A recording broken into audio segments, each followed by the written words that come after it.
Hello everyone. तो आज हम बोने वाले हैं भिंडी के बीज। तो चलिए देखते हैं कि हम किस तरीके से बोते हैं भिंडी के बीज। सबसे पहले मैंने यहाँ पर भिंडी के बीजों को ले लिया था, सिर्फ इतने ही लिए थे क्योंकि इतने ही काफ़ी रहने वाले थे।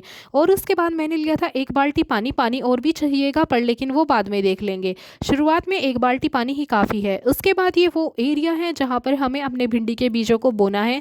तो हमें सबसे पहले इसकी मिट्टी को ठीक करना होगा क्योंकि इसकी मिट्टी बिल्कुल भी उपजाऊ नहीं है, हमें इसे उपजाऊ बनाना होगा।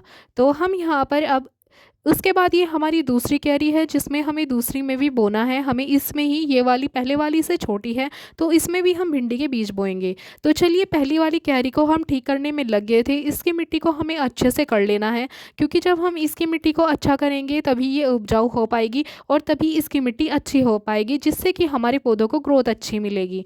तो मिट्टी हमारी अच्छी होने के बाद ये वाला एरिया कुछ इस तरीके से हो गया था, यानी कि यहाँ पर हमने पूरी मिट्टी अच्छी कर ली थी और ये मिट्टी अब फाइनल लगाने के लिए हो गई थी कि हम बीजों को अब इसमें बो सकते हैं।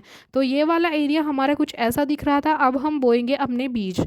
तो चलिए हमने यहाँ पर जितनी भी मिट्टी में हमारे छोटे छोटे कंकड़ पत्थर होते हैं हमें उन सारों को निकाल देना है। उसके बाद बारी आती है हमारी यहाँ पर लाइन बनाने की। हमारी भाषा में तो इसको डोल कहा जाता है। तो यहाँ पर हम बना रहे हैं छोटी छोटी डोलें, यानी कि यहाँ पर हम बना रहे हैं छोटी छोटी लाइनें। तो हमें लाइनें कुछ इस तरीके से बनानी है, ना ही ज़्यादा मोटी ना ही ज़्यादा पतली, हमें ज़्यादा गैप भी नहीं देना है, हर एक में इक्वल इक्वल गैप देना है और सबको मेंटेन करना है। अब बारी आती है बीज बोने की। तो बीजों को हमें अच्छे अच्छे बीज ही लेने हैं जो कि हमारे उसके लिए उपजाऊ हो। बिल्कुल भी खोखले बीज खोखले दाने नहीं लेने हैं। उसके बाद हमें बीज बोने के बाद हल्की सी मिट्टी ऊपर से डाल देनी है, ज़्यादा मिट्टी नहीं डालनी है और साथ ही ज़्यादा दबाव भी नहीं डालना है बीज पर। कभी आप ज़्यादा दबाव डाल दें ये बिल्कुल भी नहीं करना है। हल्का मिट्टी में दबाओ, ऊपर से हल्की मिट्टी डालो और इतने इतने गैप में अपने पौधे लगाओ। सारे ही पौधे आपको इतने ही गैप में लगाने हैं, बहुत ही अच्छे से और ध्यान से देख लीजिएगा। आपको बिल्कुल इसी तरीके से लगाने हैं ताकि आपके पौधे भी सारे लाइन में हो और साथ ही सारे मेंटेन हो। उसके बाद मैंने इसमें यहाँ पर बीज लगाने के बाद इसमें दे दिया था पानी। तो पानी आपको शुरुआत में भरपूर मात्रा में देना है, यानी कि पूरा आपको अपनी क्यारी अपनी लाइन्स को पूरा भर देना है। इतना भी नहीं भरना कि आपकी जो डोल है आपकी जो लाइन है वो ढह जाए, नहीं, पर इतना ज़रूर देना है कि आपके बीज वो अच्छे से उपजाऊ हो सके। तो इसीलिए आपको इनको दे देना है। उसके बाद ये थोड़ी देर बाद खुद ही मिट्टी पी जाएगी पानी को, तो दिक्कत वाली बात नहीं है।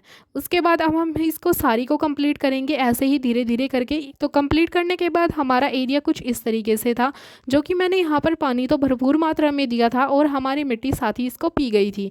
तो इसको लगाने का यही फ़ायदा है कि जब आप लाइन में अपने पौधों को लगाते हो वो अच्छे से ग्रो करते हैं और एक साथ बढ़ते हैं। सारे पौधे इधर उधर पौधे नहीं जाते, सारे पौधे लाइन में और एक साथ बड़े होते हैं। अब बारी है हमारी दूसरी क्यारी में बोने की। तो दूसरी क्यारी में भी हमने बोना स्टार्ट कर दिया था अपना, और ये हमारा इतना एरिया कंप्लीट हो चुका था। तो चलिए मिलते हैं पूरा एरिया कंप्लीट करने के बाद। कंप्लीट कर लेते हैं, उसके बाद आपको मिलते हैं फिर। तो हमारा ये एरिया भी कंप्लीट हो चुका था। तो ये एरिया कंप्लीट होने के बाद कुछ फाइनल लुक इस तरीके से था, जो कि मैं आपको बहुत ही बारीकी से दिखा रही हूँ। तो अगर आपको वीडियो पसंद आया हो तो शेयर लाइक कमेंट ज़रूर कीजिएगा और साथ ही हमारी नेक्स्ट वीडियो का वेट कीजिएगा क्योंकि उसमें आपको प्लांट बड़े होते हुए दिखाए जाएंगे।